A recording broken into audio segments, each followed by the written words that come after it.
우리는 하나님 앞에서 성도라고 불려지는데 우리가 성도로 불려지는 이유는 무엇이 있을까요? 많은 것들을 말할 수 있겠지만 오늘 바울이 2장 1절에서 우리 인생들이 성도로 불려지게 되는 상황을 말해주고 있습니다.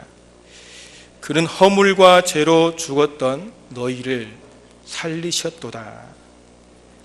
허물과 죄로 죽었던 영혼이 다시 살리심을 받은 자를 성도라 부른다는 것입니다. 사도 바울은 2장을 시작하면서 우리 성도들의 이 과거와 현재를 정확하게 말하고 있습니다. 쉽게 말하면 과거에 우리는 허물과 죄로 죽었던 존재였다는 것입니다.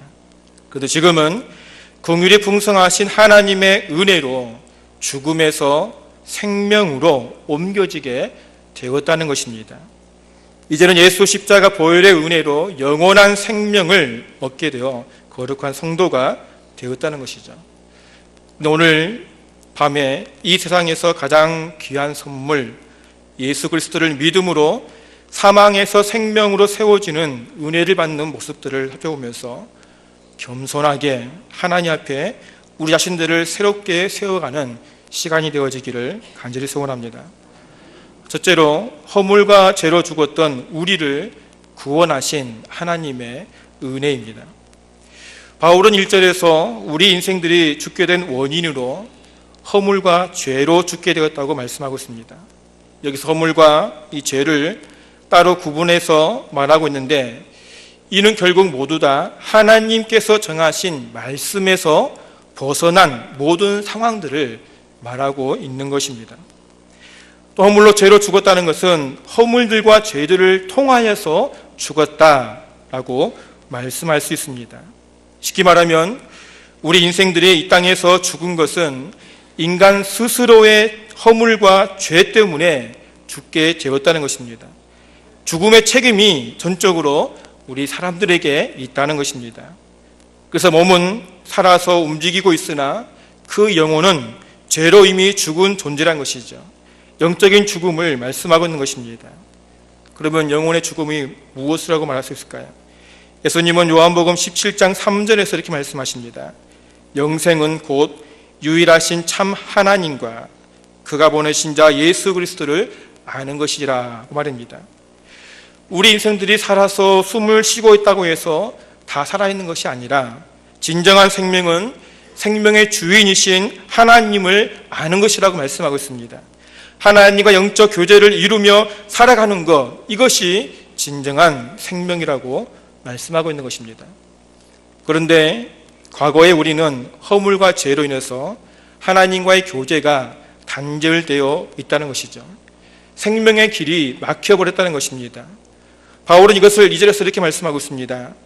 그때의 너희는 그 가운데에서 행하여 이 세상 풍조를 따르고 공중의 권세 잡은 자를 따랐으니 곧 지금 불순종의 아들들 가운데서 역사하는 영이라.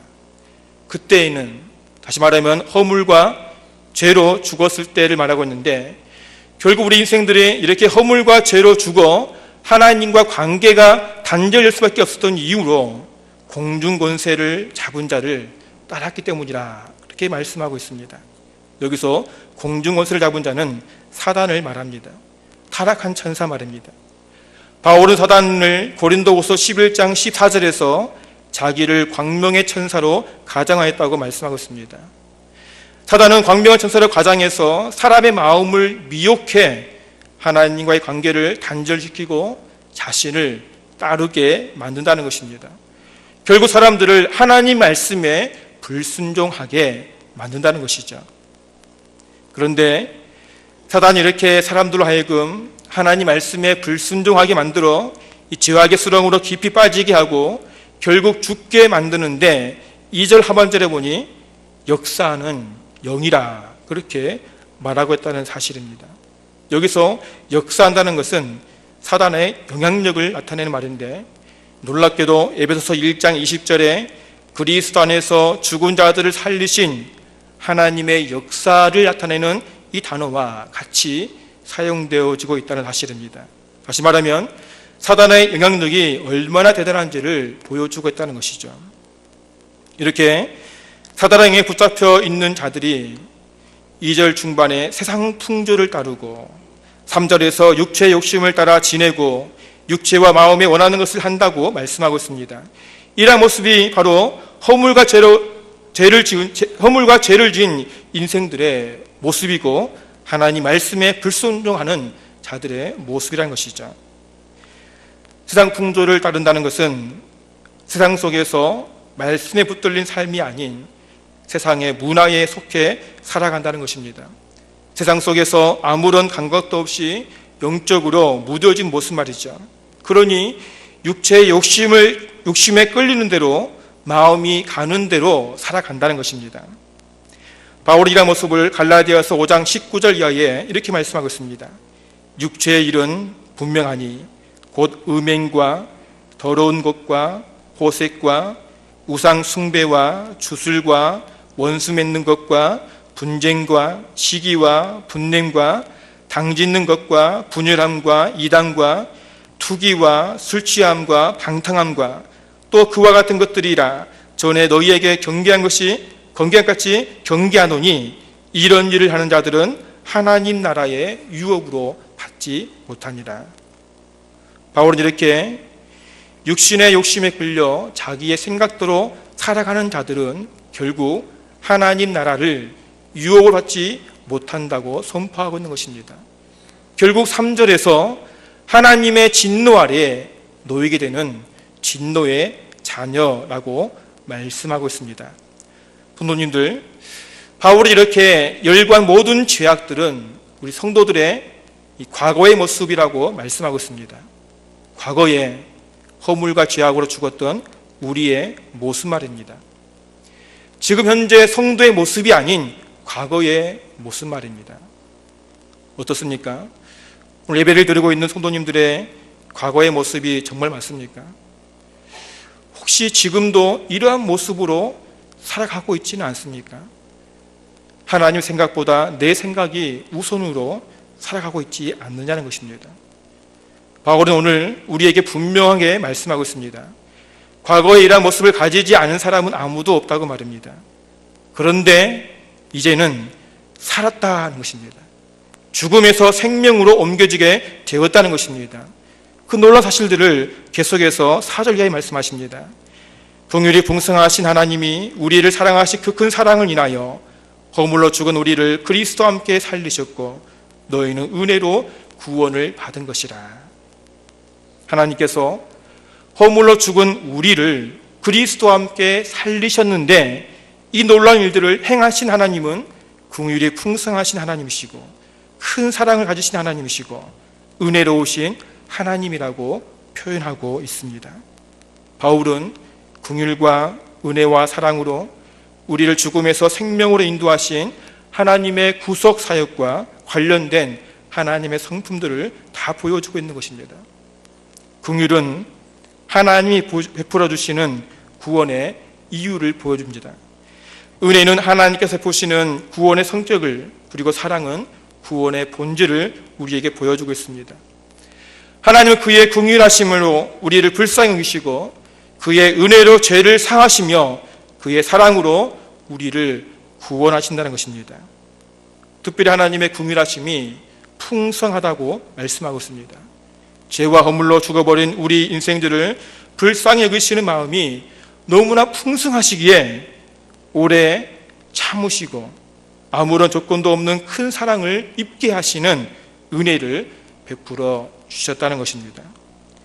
이러한 긍휼과 사랑과 은혜로 허물과 죄로 죽어버린 우리 영혼을 그리스도와 함께 살리시고 그리스도와 함께 일으키시고 그리스도와 함께 하나님 나라에 앉히셨다라고 말씀하십니다. 성도님들, 놀랍지 않습니까? 어찌 더러운 죄로 죽은 자를 하나님의 아들이시며 이 땅에 구원자로 오신 예수와 함께 살리시고 일으키시고 앉힐 수 있냐는 것입니다. 바울은 이러한 모든 것이 하나님의 은혜라고 말씀하고 있습니다. 하나님의 풍성하신 긍휼과 큰 사랑으로 하나님의 은혜를 입은 우리는 이제 그리스도와 함께 죽은 자에서 산 자로 바뀌게 되었다고 말씀하고 있는 것입니다. 중요한 것은 함께라는 사실입니다. 그리스도와 함께 말입니다. 우리가 사는 역사는 오직 예수 그리스도와 함께 이루어진다는 사실입니다. 그래서 우리는 이 땅에서 하나님의 사람을 하는 것은 오직 그리스도와 함께 사는 것인 줄로 믿으시기 바랍니다. 사도 바울은 갈라디아서 2장 20절에 이렇게 말씀하십니다.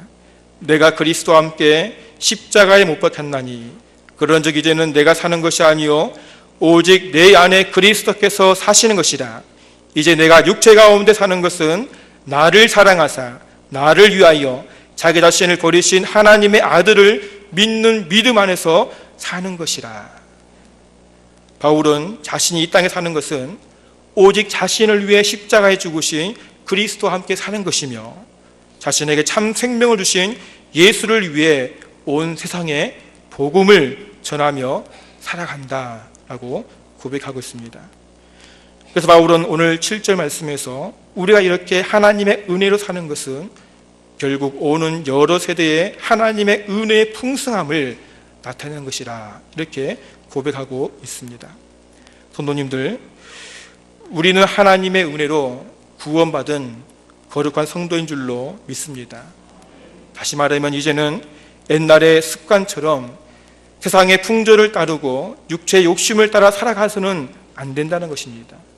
이제는 하나님의 사람으로서 버릴 것은 버리고 끊을 것은 끊고 고칠 것은 고치고 정리할 것은 정리하시기를 간절히 소원합니다. 둘째로 하나님의 긍휼과 은혜와 사랑으로 받은 구원은 하나님의 선물이라고 말씀하시죠. 오늘 8절을 보니까 너희는 그 은혜에 의하여 믿음으로 말미암아 구원을 받았으니 이것은 너희에게서 난 것이 아니요 하나님의 선물이라. 바울은 우리 인생들이 구원을 받는 방법은 오직 하나, 예수를 믿음으로 구원을 받는다라고 말씀하십니다. 그런데 허물과 죄로 죽은 우리 인생들이 예수를 믿어 구원을 받을 수 있는 방법도 오직 하나밖에 없는데 그것은 우리가 노력해서 얻어지는 것이 아닌 전적인 하나님의 선물이라고 말씀하고 있다는 것입니다. 그래서 바울은 구절에서 어느 누구도 자랑하지 못한다 이렇게 말씀하고 있는 것입니다. 우리는 이 말씀에 얼마나 감사한지 모릅니다. 만약 우리의 노력으로 구원을 얻을 수 있다면 우리는 어떤 노력을 할 수 있겠습니까? 과연 우리의 생명과 바꿀 수 있는 것이 이 세상에 무엇이 있겠습니까? 아무것도 없습니다. 유대인들이 그렇게 자랑하는 율법도 이들을 구원할 수 없다고 바울은 말하고 있습니다. 로마서 3장 20절에 율법의 행위로 그의 앞에 의롭다 하심을 얻을 육체가 없다고 말이죠. 갈라디아서 2장 16절에서도 사람이 의롭게 되는 것은 율법의 행위로 말미암음이 아니요 오직 예수 그리스도를 믿음으로 말미암는 줄 알므로 우리도 그리스도 예수를 믿나니 이는 우리가 율법의 행위로서가 아니고 그리스도를 믿음으로써 의롭다함을 얻으려 함이라. 율법의 행위로는 의롭다함을 얻을 육체가 없느니라. 바울은 결국 우리의 허물과 죄로 죽어버린 영혼을 살릴 수 있는 길은 오직 우리의 모든 죄를 다 짊어지시고 십자가에 죽으시고 다시 사신 예수 그리스도를 믿음으로 얻어진다는 것입니다. 이 믿음을 하나님께서 우리에게 선물로 주셨다는 것입니다. 성도님들, 하나님께 감사하시기 바랍니다. 선물을 받을 만한 자격이 없는 우리에게 값없이 거저주신 하나님의 은혜에 감사하시기 바랍니다. 하나님께서 우리에게 주신 구원을 받을 수 있는 이 믿음의 선물이 값없이 우리에게 주어졌다고 해서 이 값이 무가치하다라고 말할 수는 절대 없습니다. 오히려 믿음의 값을 책정할 수 없을 정도로 너무나 귀하기에 긍휼이 풍성하신 하나님이 우리에게 거저 선물로 주신 것입니다. 이 놀라운 믿음의 선물을 항상 가슴에 담고 살아가시기를 바랍니다. 그러면 우리의 모든 삶 속에서 믿음의 역사가 일어나 진정 하나님의 사람으로서 승리의 삶을 살아가게 될 줄로 믿습니다. 마지막 세 번째로, 하나님께서 성도들에게 알아가신 믿음의 선물은 선한 일로 나타나야 된다라고 말씀하십니다. 오늘 마지막 10절에 보니까 우리는 그가 만드신 바라 그리스도 예수 안에서 선한 일을 위하여 지으심을 받은 자니 이 일은 하나님이 전에 예비하사 우리로 그 가운데서 행하게 하려 하심이니라. 우리는 그가 만드신 바라라고 말하고 있습니다. 다시 말하면 우리가 구원을 자랑할 수 없는 이유는 하나님께서 우리를 만드셨기 때문이라고 말씀하고 있습니다. 더러운 죄로 죽어버린 우리를 그리스도 십자가의 보혈로 새롭게 재창조하셨기 때문이라고 말씀하고 있는 것입니다. 그래서 우리는 구원받은 성도들은 예수 그리스도 안에서 선한 일을 행해야 된다라고 말씀하고 있습니다. 그러면 성도를 거룩하게 지음받은 우리가 행해야 될 이 선한 일은 무엇입니까? 바울은 10절 중반에 하나님이 전에 예비하신 일이라 말씀하고 있습니다. 이 일이 무엇입니까?